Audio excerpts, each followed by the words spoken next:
বিরোধী অ্যাকশন।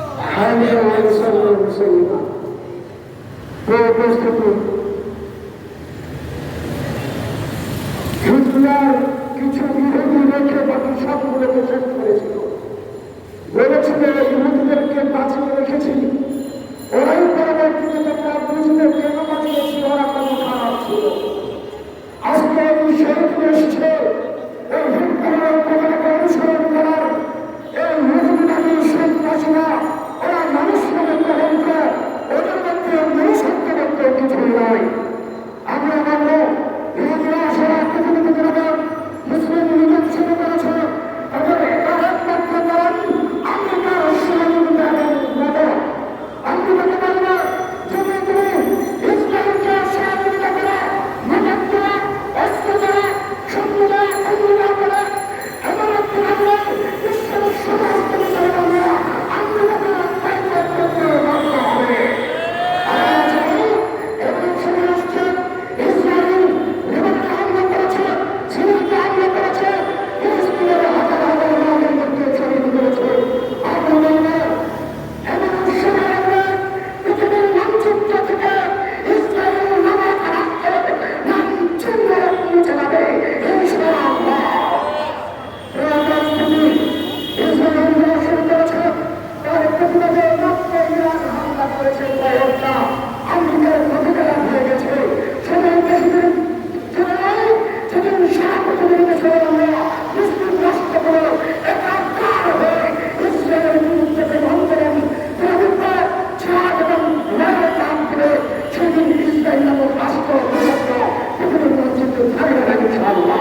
শেষ কথা হলো আমাদের অন্তর্বর্তীকালীন সরকারের প্রধান উপদেষ্টা ডক্টর ইউনূস সাহেবকে বলল, আপনি জাতিসংঘের ইসরায়েলের বিরুদ্ধে বক্তব্য দিয়েছেন, আমরা আপনাকে সাধুবাদ ধন্যবাদ জানাই।